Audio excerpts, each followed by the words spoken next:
Oh, hi. Hello. How are you? I'm good. How are you? I'm good. It's great to have you again here. Thank you for stepping in and maybe making my camera a little lower. So there we go. Now it's perfect. Okay, so hello, happy Thursday. Analytics say we are here. Shara got a haircut. I got a haircut too, but I have a hat on because I look like death. But Shara got a haircut, and like all of your hair is now very short. I like it. It looks really good. Oh no, don't bring it up. Anyway, so we got a nice stand-in here again. So Shara and I are going to take you through a little bit of championship Sunday numbers. She has a special treat at the end. I don't know how I feel about this one. We'll have to see how it goes, but we expect a lot of comments to come through, and it'll just be good. So I think we should probably start kind of where the game starts, and that'd be the AFC Championship game. Obviously, I do have to say this because I think it's very interesting. Last week's games, all four, I can make the argument, and I can support it with numbers, that it was the best divisional championship round ever. Why? 3.8 points. That was the margin of victory. That is the closest margin of victory across all of, anytime there's been at least 4 games in a playoff weekend since we've been really kind of keeping track of it in this format. So 1950. So I think we can say it's easily the best one we've had. Would you agree with me? Couldn't agree more. I think everyone agrees. It was wild. Like, honestly, the worst game was probably, for the standpoint, like, was probably the Packers and 49ers game. And I only say worst because, look, like when you don't score an offensive touchdown and you manage to win a game. I mean, it's very fun to see some special teams stuff, but maybe that was like the worst one. But I mean, we got the grand finale at the end with the Bills and the Chiefs. That one to me might be like, that should have been the AFC Championship game, probably just because of the excitement. But anyway, so we'll start there. Bengals, who had the walk-off, one of 3 away teams last week to have a walk-off, field goal to end the game. What are you seeing from this Bengals team? Like, as a fan, Bengals Chiefs, I know you're a little bit more of a Chiefs fan just because of, some allegiances you have to some friends, but what are you seeing in this game? What are you going to be looking for? I think it's going to be a great game. I mean, Joe Burrow is amazing. It's going to be, even when we look back at, I forget what week it was. I don't know, it was 13, 14, whatever the comeback Bengals Chiefs win was. It's anyone's game. I mean, I think the Chiefs are going to win, which we can get to later, okay. But I do think it's going to be an amazing game. Burrow's amazing. He's a star. And look at these receivers. So it's Thursday morning, and the line is about 7.5, 7 or 7.5, depending on which book you're looking at right now, which is a pretty sizable differential in line. I think part of that, there are some injuries to keep track on. Trey Hendrickson on the side of the Bengals is a major one. And then on the side of the Chiefs, obviously Tyrann Mathieu, their standout safety, that's a big one for me. Interestingly enough, when I look to see like what's going on with these two teams, they have some similarities, as in, I'm not going to call Joe Burrow Patrick Mahomes, but they do have some similarities when it comes to 1 versus 2 safety shells. So you try to play Joe Burrow single high, good luck. You try to play Patrick Mahomes with single high, get out of here. But the 2 safety looks are very interesting, and they make a big difference, which is why the Tyrann Mathieu thing could be interesting. We've seen Joe Burrow, especially to Jamar Chase, put up historic numbers. And in that week 17 game, the comeback win that you talked about, and interestingly, I mean, Jamar Chase, 266 yards, 3 touchdowns. He set a rookie receiving yardage record. I mean, that's just ridiculous. I think they're going to try to account for him. But I will say both teams, both quarterbacks have been good at checking the ball down. You see Joe Mixon in the past 4 games, including that game. His ability to be leveraged in the flat has been awesome. Now you look on the other side, Patrick Mahomes, his ability to find his receivers on those 0 to 9 air yard passes, or even at or behind the line of scrimmage, Jerick McKinnon being a big part of that, Mecole Hardman. And then, of course, when you look to see, Byron Pringle, his use cases in those shorter passes. So both have been able to check down to multiple receivers, and that pass catching diversity is going to be really interesting. To me, this one does come down to the O-line, and the Bengals O-line is not so good. There's a reason why it's only the second time a quarterback has been sacked 9 times in a game and still managed to win in a playoff game. And Joe Burrow is incredible and was able to overcome that. I just don't know, and I understand the Chiefs. They're about average in pressures. They rank 17th in pressures. They rank worse than that in sacks. That's seemingly a problem, but dropping guys into coverage and then even getting that little push of pressure is going to be a problem. So that was a lot of talking. Which player do you think, like, I know you watch probably, I know you watch a ton, but which players specifically which one would you like maybe a projection for or whatever? And you name any of the offensive players for either side. Give me Tyreek Hill. Tyreek Hill. Okay. So interestingly, Tyreek Hill. Oh, good morning. Smoke a lot of potamus. Nice. Smoke a lotopotamus. Very nice. I like it. So look, Tyreek Hill for me, I think he sees the end zone. I think that if you look to see the strength of the Bengals, the part where I think that they're most interesting, I think Tyreek Hill gets open more because I think they're going to give more attention to Travis Kelce. So I think Travis Kelce will draw in Logan Wilson. He's an underrated linebacker for the Bengals. I do think Jesse Bates and I don't know, Eli Apple can be burnt. We've seen it before. His mom doesn't like it. She doesn't like talking about it on Twitter. She's very scary on Twitter. But ultimately, I think we can see some like Eli it no Apple. matter what team he plays for, right? What's that? She doesn't like it no matter what team he plays for. Oh, no. Listen, I would be a mama bear on Twitter too. I get it. Like it's just, that's what, it's not personal. I would be the same way. I totally get it, but it's still frightening. Yes. I mean, I probably wouldn't be on Twitter, but I would say it, in my personal life. I'd probably leave the Twitter alone. So if you have a son that plays in the NFL, you're going to be like one of those Twitter moms that just like goes crazy. I mean, it's not going to be Twitter because by the time I have a kid, it'll be like something way cooler than Twitter. Like, I don't know what platform it'll be, but yes, you mess with my kid, I will kill you. So yes, for sure. But no, but Jesse Bates has been really good too, but I still think Tyreek Hill, especially in space, good luck. You give Tyreek Hill a zone look, bye-bye. So, but on the other side, I will say, I do think there's some fun kind of arbitrage situations. Maybe that's not the right word, but maybe, there's some good opportunities to make some money on anyone who is responsible for intermediate passes. Joe Burrow, the best intermediate passer since week 7.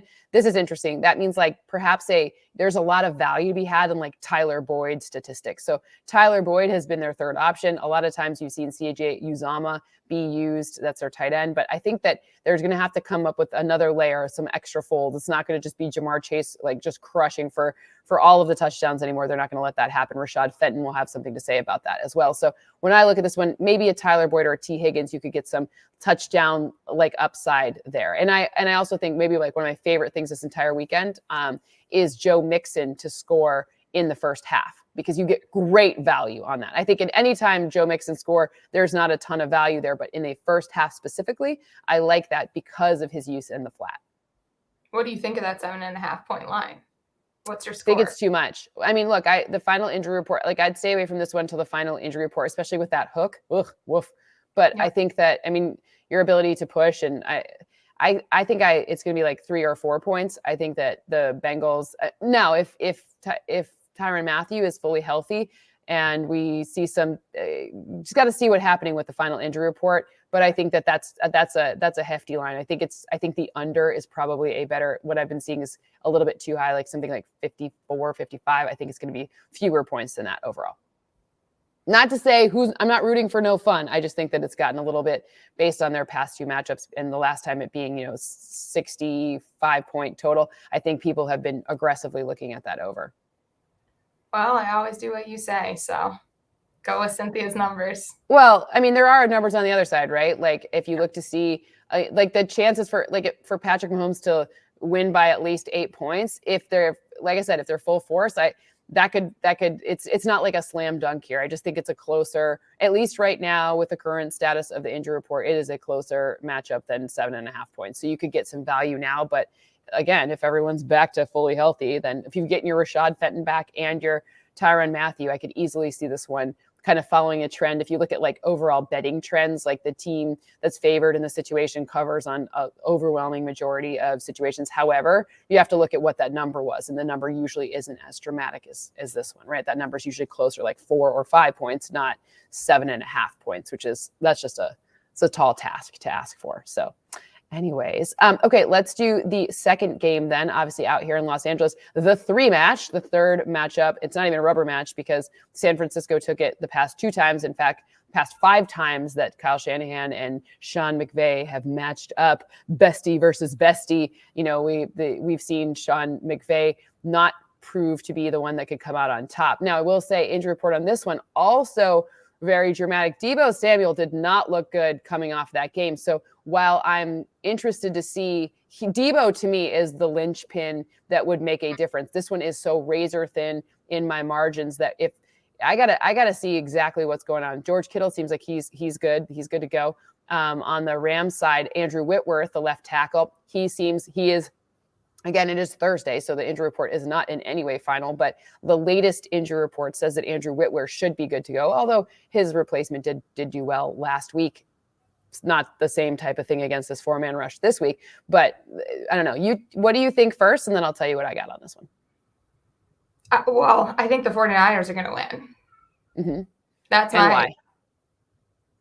Well, I'll get to that later when I play my numbers game. But for now, I think that I see all of the arguments as to why I would normally take the Rams. Obviously, when we look at the way that Jimmy has barely gotten the 49ers a victory, we're obviously not leaning anything on Jimmy G. So I think that this is going to be about the defense. And ultimately, I think we're going to see them be able to stop Stafford. I think there's going to be turnovers. There weren't as many. And I think we're going to get Stafford back in his like not totally balanced state. For some real terms right there. Those are great. That's great terms. I mean, so this is what we've seen in the past 2 matchups. So we've seen 2 matchups specifically. We've seen Matthew Stafford. So in general, Matthew Stafford is really good when facing the blitz. So when teams rush 5 or more, 17 touchdowns, 1 interception, 141.8 passer rating in the regular season, highest passer rating in the NFL, and that includes the playoffs. Actually, all the way through the playoffs, he has the highest passer rating when blitz. So don't blitz Matthew Stafford, number one. We saw that the Bucs did not take that advice. It did not work out very well for them. Number two, what Kyle Shanahan has done is they don't blitz in general very often. In fact, they're not very good when they blitz, but they're very good at getting pressure when they only bring 4, meaning they can drop 7 into coverage, which is really going to be necessary. Last time we saw Cooper Kupp run roughshod all over them. That's going to be something they need to handle. And interestingly enough, when you see like the difference, like versus like where Cooper Kupp is just like doing his damage, it's aligning in the slot. So Cooper Kupp in the slot has the most yards in the NFL by like 400 over anyone else who, since Next Gen Stats started tracking. So since 2016, nobody has earned more receiving yards in a single season out of the slot alignment, so pre-snap in the slot, than Cooper Kupp. So get him out of there. But now you have an extra wrinkle since their last matchup, which wasn't that long ago. It was just week 18. The difference now is you're starting to see Odell Beckham be more effective from both the slot alignment and out wide. So I don't like looking at these. If you look to see where the Niners are weakest, it is their secondary. Their front is great. Nick Bosa, yeah, he's really good. Eric Armstead had the most pressures on the team last time. So he was the biggest wrecker of Matthew Stafford's situation in that last matchup. So, but really, Fred Warner, they've got great linebackers. They've got a lot of people there in that front. It's the back end that's susceptible to some damage. So now we have Odell Beckham coming in here being more effective, and he's gotten better as they've played together longer. We haven't heard much from Van Jefferson in the past couple of weeks compared to what he was on track for before Odell Beckham came to be. So perhaps that's a sneaky effect. Then we saw Cam Akers fumble the ball twice last game, but he's a new fold that they didn't have. They got him back in the playoffs. They didn't have him week 18. So that could be interesting because, it's what's going on with, are they able to use play action to kind of help? That's the big fundamental to Sean McVay offense. Now on the other side, Jimmy G with using play action this year, they're similar, right? Yeah. Jimmy G, best play action yard per attempt, best play action completion percentage. So what happens in these matchups? Well, they decide, we're actually not going to use play action to mix up all of the different looks. And we're going to target that linebacker and safety level, which is a vulnerability of this Rams defense. Stay away from Jalen Ramsey and go in that linebacker and safety level and find some completions. But you can't just do it with anyone. You got to do it with Debo. Now, we did see a few with Brandon Ayuk in the second half of their comeback. They were down 17-3 at half. To get that comeback, they used Brandon Ayuk a little bit more. But at the end of the day, it was non-play action. It was just a chess match. And what happened? Well, the Rams defense, they didn't adjust. Defense specifically. We saw that again last week with the Bucs. They didn't. The Bucs came back. They had a really good. The Rams had a really good game plan in the first half. They jumped up to a big lead, and then the Bucs came all of the way back. Why? Because their defense didn't adapt in the second half. Yeah, you got Aaron Donald. Yeah, you got Jalen Ramsey. But you got to also figure out, and Von Miller, there's a lot of good guys up front. But if they're starting to figure you out, you got to adapt. And, Raheem Morris hates analytics. So I'm going to tell him that I hate his second half game planning because he doesn't do a good job of adjusting. So that's kind of my my breakdown of that. Now, I will say, third time is really hard to figure out how to beat it. It's very hard in a specific season to beat a team 3 times. And part of that is because they have more time now to get that game plan. So the fact that Raheem cannot adjust in second halves, they have a lot longer to prep for that. And they have 2 previous games of experience in it. So I think this one will I just think the Rams will come out on top. It's going to be a very narrow margin, but I have the Rams. I think I have a 1 point or 1.3 point margin of victory for them. So super close. And again, if no Deebo Samuel, that will shift, but I think he's going to play. But is he healthy? Yeesh. Wow. That's a lot. That's close.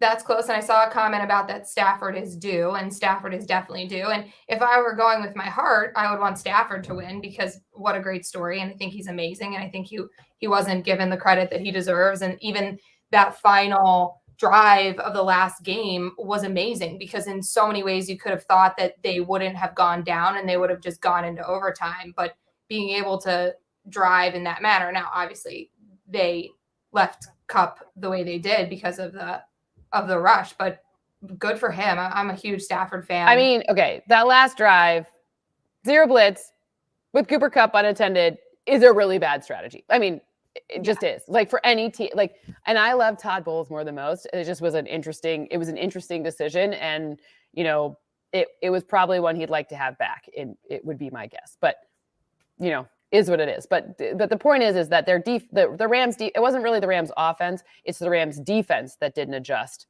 very well in these games. So that's where to me that the difference is, or ends up being, is the Rams defense inability to really adjust well. So we'll see if that happens yet again in this one. But I think it's very funny, the fight that's going on. Like, we're like, don't Rams fans, don't let the Niners buy the tickets. Like, it's funny. That's okay. Now let me give you some numbers. Okay, let's do it. And tell me what you think. Okay. So Rams 49ers, and here's why I'm going with the 49ers. So it's the 49ers 76 season. The Cowboys fell to 7-6 in their historical record. It always comes back to the Cowboys for an Eagles fan. Just so we're saying. Got it. Follow my logic. So the Cowboys fell to 7-6 historical wild card playoff record against the 49ers. Rodgers picked up his 76 career loss versus the 49ers in the divisional game. The Rams can pick up their 76 loss versus the 49ers this weekend. So how could you possibly believe that the 49ers are not going to win this game? I don't really have a good answer for that. It's great logic. There's a lot in my model. My model predicts games. Listen, you can have a model that is based on anything you want. That is the beauty. I'm going to give you one on the other side. Okay, ready? Okay, I'm ready. Bengals Chiefs. It's the Chiefs' 62nd season, and they began the 2022 playoffs with a record of 6-2. Mm-hmm. They're now 8-2, and will be 10-2 if they win the Super Bowl. And it's currently the 102nd NFL season, so therefore the Chiefs are going to win the game. So we're getting a repeat of Super Bowl 54, Chiefs, Niners, but just not in Miami, in LA instead. Correct. And on that point, another one from my model. If Jimmy G makes it to the Super Bowl, it will be his 54th game. He lost to Mahomes in Super Bowl 54. Now, there's something interesting also, which is that Joe Burrow and the Bengals are in their 54th season. So there's something pretty interesting with the 54 there. I think it's going to mean that it's going to be a 49ers Chiefs Super Bowl. Okay, now I have a really, really, really strong reason why I think is going to be a 49ers Chiefs Super Bowl. And it goes through Joe Montana. And there's a reference to the Eagles. Buckle up. Okay. Buckled. Okay, let's do the reference to the Eagles first. So, damn, I gave the answer. So the clue. Okay, that was the clue. That was the answer and the clue. But it's interesting to note that Andy Reid's going to be in his 4th AFC championship game, and he took the Eagles to 4 NFC championship games. So bring it back to Andy Reid. Andy Reid just picked up his 19th win in the postseason. 49ers great Joe Montana played for the Kansas City Chiefs for 1 season in 1994. It was the last time before Andy Reid came to the team that they were in the AFC championship game. Joe Montana wore what number for the Chiefs? I mean, 19? I don't know. Correct.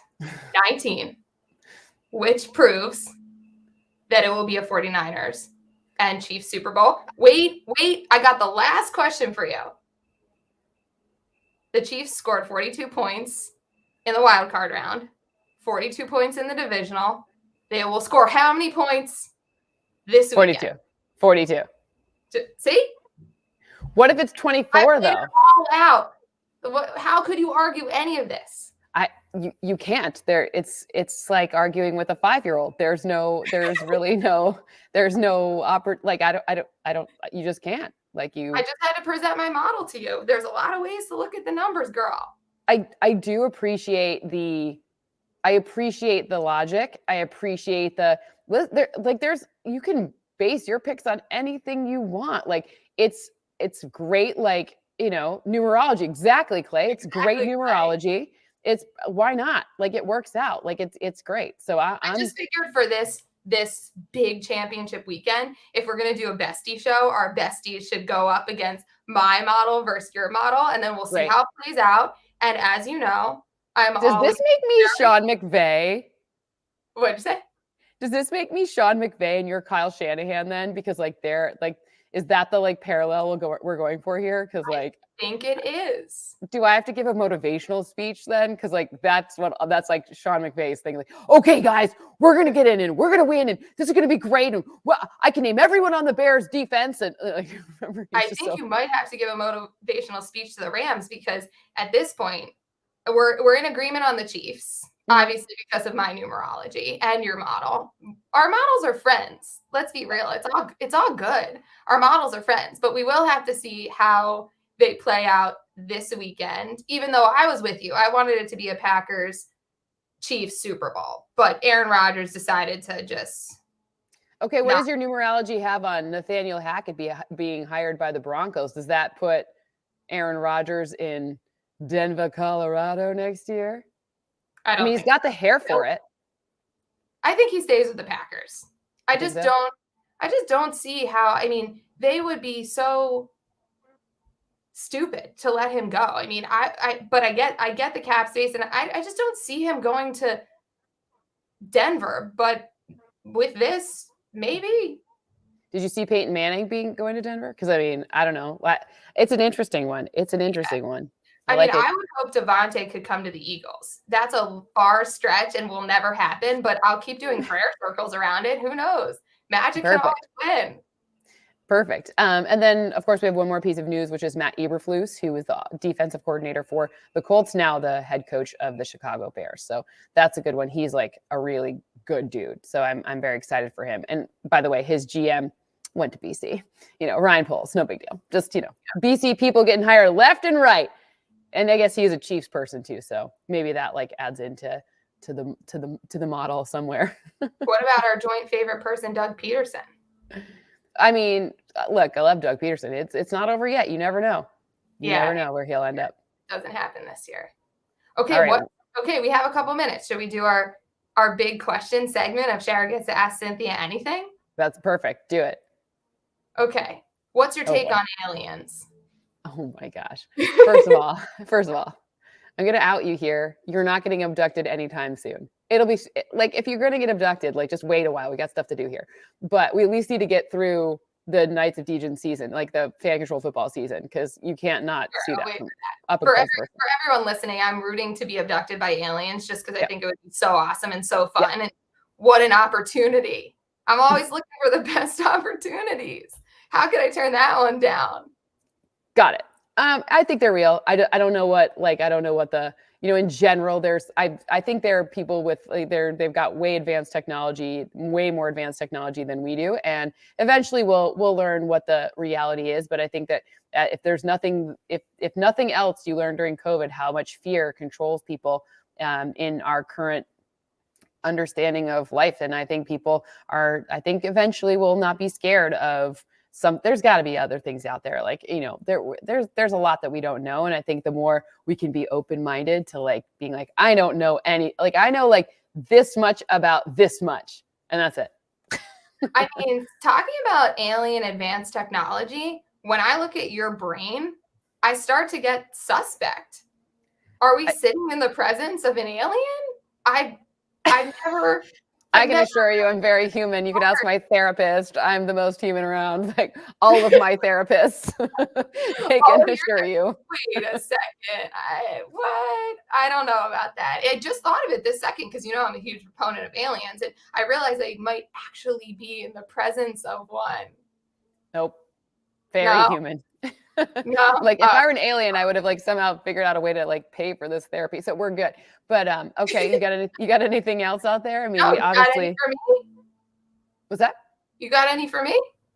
Well, listen, I know too much. All right, so I would like to know, other than Knights of Degen, which I know is an NFT project that you love, because I think our fans, like, they are really into this space, and I think they'd really like to know. Cynthia's not in it. Breaking news. That's really funny.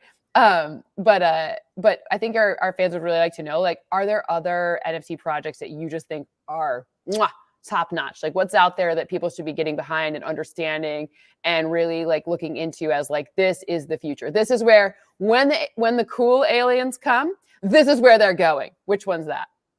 Wow. Okay. I don't have enough time to get into this, so I'll just do the short version. And I already dropped a little bit of alpha on Twitter on this, and it went a little bit crazy. So I will say that Altered State Machine and their ability to create AI brains to put on NFTs to make them intelligent and bring them to life and effectively explode the play to earn space, and the ability for us to use play to earn is what?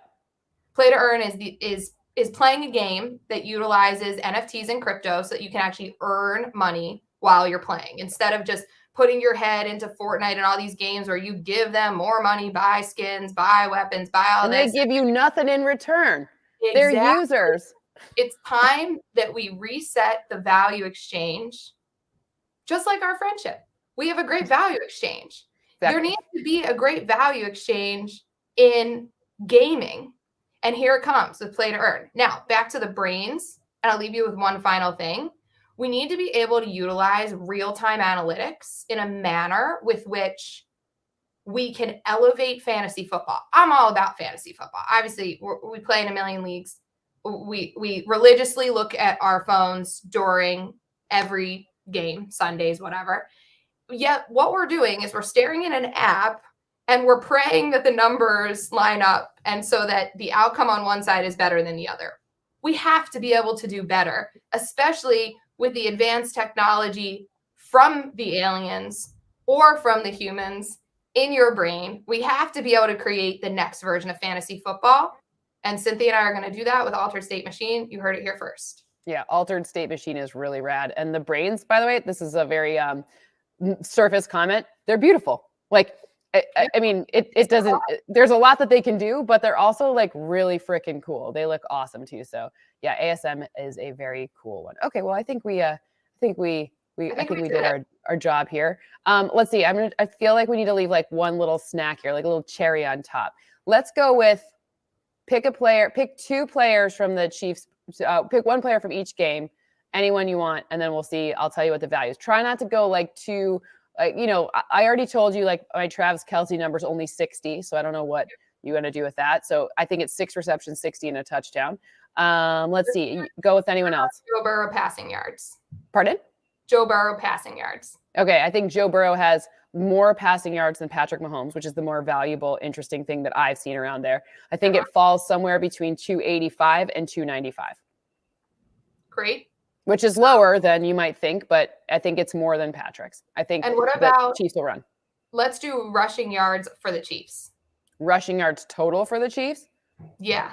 That's a great one. We wrap up with that. What's the run game going to look like on the Chiefs side? Run game on the Chiefs side will be interesting because I think we got to see who's available. Remember, there's like there's a lot of interest. The running back value for the Chiefs for me are more of those passes at or behind the line of scrimmage. You've seen a ton of use cases for them in the past 3 weeks specifically. So that is more, so the total rush yards, that's kind of not how I guess I could add them up for you, but ultimately more what it is like value of it's like, to me, Jerick McKinnon is a big X factor yet again. And it may not look like the most, the biggest stat line or whatever, but it's the fact that he's able to be used at these different looks that are new wrinkles to this offense. And it actually helps get Byron Pringle open, or it helps McCole Hardman on a little bit deeper pass or whatever. So, I mean, these shorter passes to a running back, specifically Jerick McKinnon, is really interesting to me. And I